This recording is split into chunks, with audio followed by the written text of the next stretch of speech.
What's up, everyone? Matthew here. I know it's been a while since I posted on this channel, and that's because I'm in a new business, wholesaling real estate.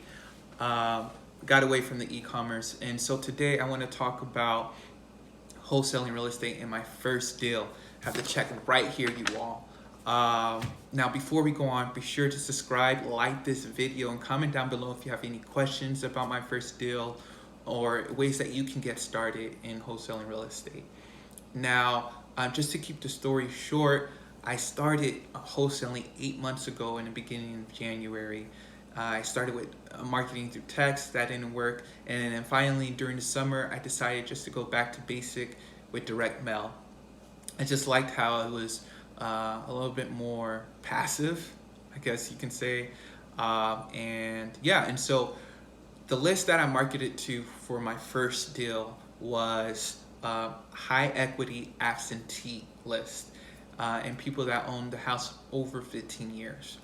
And so I did that list and I got a caller, somebody called me, and my postcard is just your regular postcard and whatnot. We'll go into details about the exact template I use in other videos. But I sent it straight to voicemail, returned a phone call. And the funny thing with this seller is he wasn't actually an absentee. There's some confusion with the county about his address. And for some reason, the county had his address at a different address. And so it showed up on ListSource as an absentee, but he was actually owner occupied. And so just the situation with his property, I met him at his property. He was this older gentleman, 84, 85 years old. The house was too big for him, around 1,900 square feet. But it's one level, 4 beds, 3 baths, ranch, all brick. The house needed work. He didn't have time for that. He's too old for that. He had some health problems. The property inside was decent. It just needed updating, carpet, paint, kitchen, and the bathrooms. And there was woods in the bedroom, hardwoods in the bedrooms and the living room and family room. And the only major repair was there was a pool outside that needed to be filled in with dirt. It had so many leaks. It was an older pool. And yeah. And so I went to the property, started talking with the seller, and he was just giving me all these vibes that he wasn't playing no games, right? He was saying, my house is worth 140, 150, I got to appraise, blah, blah, blase. And I'm thinking in my mind that the ARV on this property is probably actually more, like 180. And so I was like, whatever.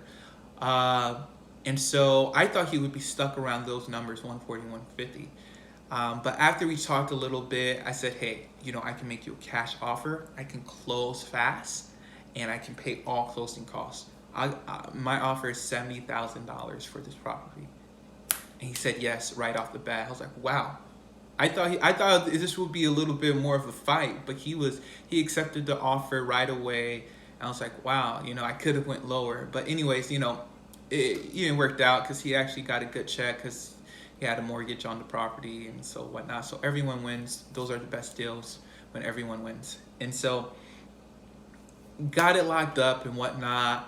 Had some issues with locking it up. He wanted it to get notarized and a copy of it, but he didn't. I just told him, hey, you don't need a notary for that, because we actually went to the bank and the bank couldn't do it. So I was like, hey, we don't need a notary for this. And so we got the contract signed and whatnot.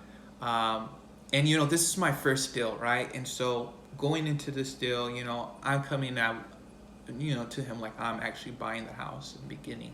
But towards the end of the process, of course, I'm more upfront with them, saying, hey, I'm going to assign this property to another buyer, and whatnot. And so, yeah. And so anyways, we got the agreement signed, and I got it signed on the 24th of July. Closing date was on or before the 31st of August of this month. But for some reason, I told him, hey, I can do August 14th, because he asked for it. He needed to get medical procedures done. So I thought I could do that. But as the time went on, I couldn't sell the property. And I was marketing it for like 105, 500, which would be like a 35 grand spread. and I was getting no responses, but you know, it helped me network with people around the area. I went to RIAs. I went in front of the RIA group and presented my deal up front on like a projector. I handed out flyers.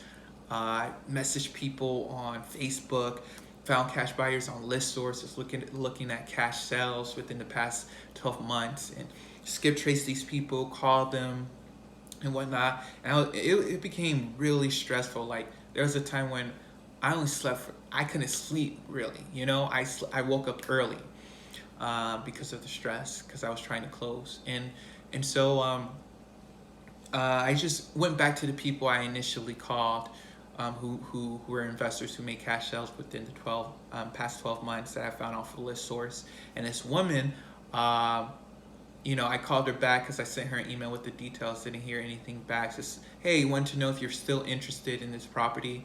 She said, yes, we had a schedule, we had a showing. I showed her the property. She said she was interested. She brought a contractor and a friend to look at the property. The biggest caveat was the pool, and there was a shed that the roof needed to be repaired. And so she actually came back to me and she offered me $73,000. That's a $3,000 gain spread. And like for my marketing costs and me trying to get a deal for 8 months, that I couldn't accept that. And so I was like, hey, we're around 95,000. Is there any way you can accept 95? And she was like, no, 75 is the highest. So I was like, I thought this was over, but something was telling me to message her again.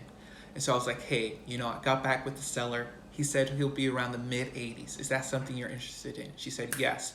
So she came back to the property just to look at it again. She agreed on $85,000, which is a 15 grand assignment fee.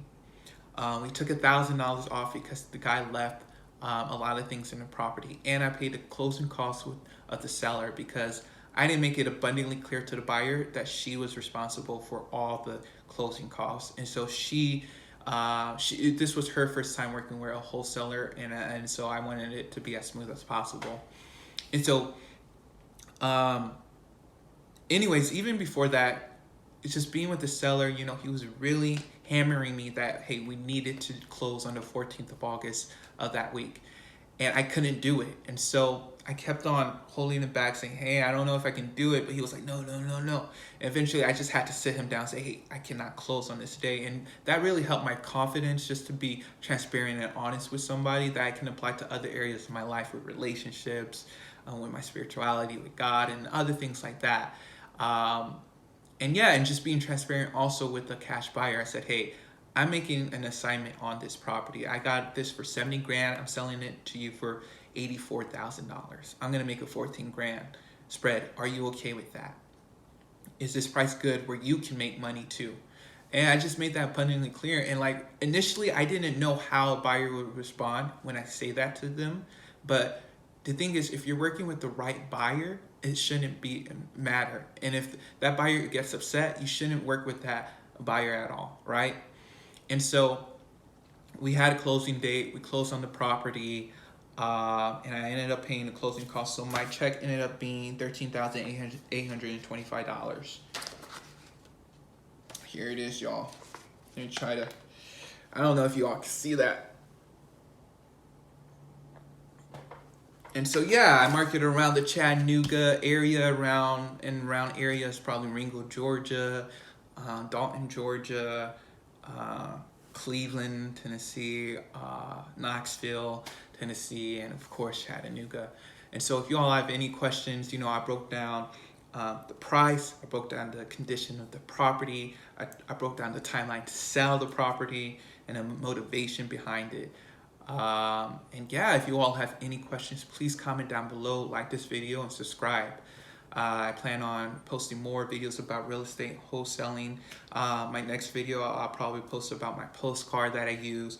Actually show you the property, actually video the property a little bit so you all can see the type of property I found where people can invest in. All right. Well, thank you all. This is an unedited version. About to end this video now. Peace.